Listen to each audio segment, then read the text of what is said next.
Tip number 1. Preparation is everything. Check all equipment before its use and have backup airway devices within arm's reach.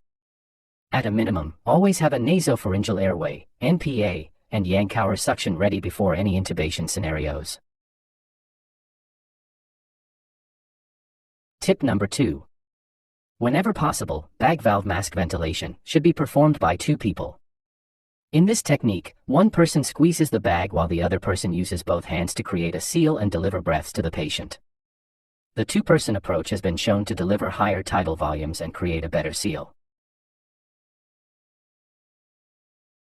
Tip number 3. Only after correct airway positioning and use of a nasopharyngeal airway can one proficiently apply proper bag valve mask technique. Nasopharyngeal airways are used to keep the airway open in conscious or semi-conscious patients, especially when an oropharyngeal airway cannot be used due to an intact gag reflex. Tip number 4. Keep dentures in place during bag valve mask ventilation. During bag valve mask ventilation, keep dentures in place to assist in maintaining the mandible in an anterior position, thereby displacing the tongue away from the pharyngeal wall. Only remove dentures upon initiation of laryngoscopy. Tip number 5. All unconscious patients are assumed to have a partial airway obstruction. Use head tilt, chin lift, or jaw thrust maneuvers along with a nasopharyngeal airway to open the airway. Investigate for probable causes of coma, such as hypoglycemia, hypercapnia, CNS infection, seizures, and drug overdose, including sedatives, opioids, and alcohols. Tip number 6. Usage of a tongue depressor before insertion of the laryngeal mask airway helps prevent the tongue from being pushed into the posterior pharynx. Tip number 7. The ideal way to position your patient prior to an intubation attempt is with the lower cervical spine slightly flexed and the upper cervical spine slightly extended. This is commonly known as the sniffing position. First, place folded towels beneath the head until the external auditory meatus is on the same horizontal plane as the sternum. Then, extend the head slightly, so that the patient's face is parallel to the ceiling. Tip number 8. Video laryngoscope improves success rate and glottic visualization compared with direct laryngoscope.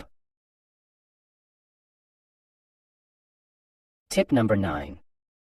Bedside ultrasound or transtracheal sonography has become a valuable tool for confirming endotracheal tube position and should be considered an essential skill for healthcare professionals involved in endotracheal tube management. Tip number 10. Apneic preoxygenation for rapid sequence intubation. Never intubate without preoxygenation unless a crash airway.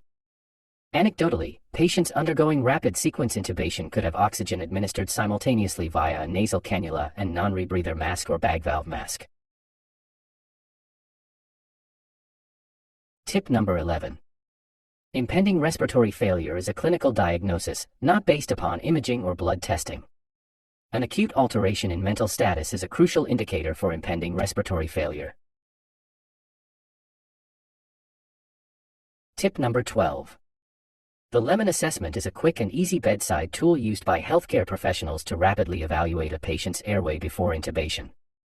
It helps identify potential difficulties with intubation and make informed decisions about the best approach to manage the patient's airway.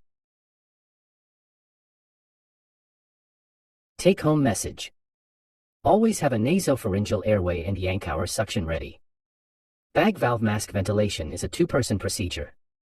Proper bag valve mask ventilation include correct airway positioning and use of a nasopharyngeal airway.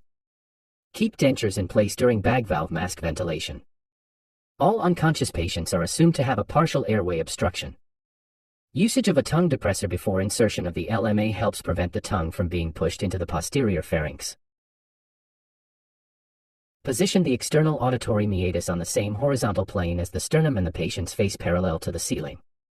Video laryngoscope improves success rate and glottic visualization compared with direct laryngoscope.